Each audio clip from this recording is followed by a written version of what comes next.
வணக்கம் நண்பர்களே, இந்த வீடியோவில் நாங்கள் என்ன பார்க்க போகிறோம்னு சொன்னால் T20 வேர்ல்ட் கப்பினுடைய ஹைலைட்டு தான் இந்த வீடியோவில் நாங்கள் பார்க்க போகிறோம். இந்த மேட்ச்சில் பார்த்தீங்கன்னு சொன்னால் சவுத் ஆஃப்ரிக்காவும் கனடாவும் தான் மோத போகிறாங்க. இதுலேயே டாஸ் பண்ணின கனடா நாங்கள் போலிங்கை சூஸ் பண்ணுறோம்னு சொல்லி போலிங்கை தூக்கி கொண்டு கிரவுண்டுக்குள்ளேயே வந்தாங்க. சவுத் ஆஃப்ரிக்கா டீமுக்கு ஓப்பனராக மார்க்கமும் டிக்கோக்கும் முதலே துடுப்படுத்தி ஆட வந்தாங்க. இவர்களுடைய பார்ட்னர்ஷிப் 41 பந்துகளிலே 70 ரன்களை சேர்த்திருந்த நிலையில் 22 பந்திலே 25 ரன்களை எடுத்த டிக்கோக் 6வது ஓவரிலே 5வது பந்தில் தன்னுடைய விக்கெட்டை இழந்து சென்றார்.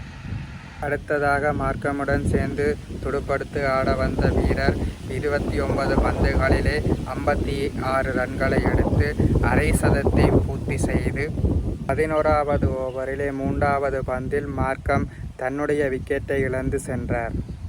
அடுத்ததாக விக்கெட்டுடன் இணைய பிரேஸ் களத்திலே இறங்கினார். இவர்களுடைய பார்ட்னர்ஷிப் 10 பந்திலே 11 ரன்களை எடுத்த வண்ணம் இருந்த நிலையில் 13வது ஓவரிலே முதல் பந்தில் ரிக்கெட்டம் தன்னுடைய விக்கெட்டை இழந்து சென்றார். பிரேல்ஸுடன் இழந்த மில்லர் இவர்கள் இருவருக்கும் உரிய பார்ட்னர்ஷிப் பெருசாக போகலை. அடுத்ததாக டிப்ஸுடன் சேர்ந்து மில்லர் 39 பந்துகளிலே 75 ரன்கள் எடுத்திருந்த வகையில் கடைசியாக 4 விக்கெட்டுகள் இழப்பில் சவுத் ஆப்பிரிக்கா 213 இலக்கை கனடாவுக்கு கொடுத்தார்கள். T20 வேர்ல்ட் கப் 2026 மேட்சிலே இதுதான் அதிக ஓட்டம். அடுத்ததாக கனடாவுக்கு ஓப்பனராக பஷ்வாவும் சமராவும் சேர்ந்து துடுப்படுத்து ஆட வந்தார்கள். இவர்களுடைய பார்ட்னர்ஷிப் முதல் பந்திலேயே முடிவடைந்து விட்டது. கனடா ரசிகர்களுக்கு மிகவும் மாற்றத்திலே முடிந்துவிட்டது. அடுத்ததாக டலீரரும் சமராவும் சேர்ந்து 14 பந்துகளிலே 22 ரன்களை எடுத்து சமரா 8 பந்திலே 12 ரன்களை எடுத்திருந்த வகையில் 2வது ஓவரிலே 3வது பந்தில் தன்னுடைய விக்கெட்டை இழந்து சென்றார்.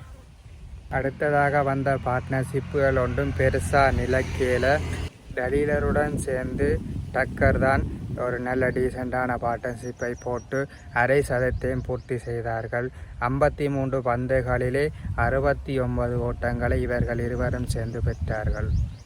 இவர்களுக்கு பின்னே வந்த பார்ட்னர்ஷிப் எல்லாம் 19 ரன்கள் டக் அவுட் ஆகிய நிலைமையும் ஏற்பட்டது. அதுக்கு அடுத்ததாக 6 ஓட்டங்களை எடுத்து இவர்களுடைய பார்ட்னர்ஷிப்பும் முடிவடைந்தது. இறுதியில் கனடா 8 விக்கெட்டுகள் இழப்பில் 156 ரன்கள் மட்டுமே அவர்களால் பெற முடிந்தது. சவுத் ஆப்பிரிக்கா போலிங்கிலும் சரி பேட்டிங்கிலும் சரி நல்ல ஒரு பர்ஃபார்மன்ஸை கொடுத்து இந்த மேட்சை ரொம்ப கம்ஃபர்டபுளாக வின் பண்ணிட்டாங்க. மீண்டும் இன்னொரு காணொளியிலே சந்திக்கும் வரை உங்களிடமிருந்து விடைபெறுவது உங்கள் ரதன்.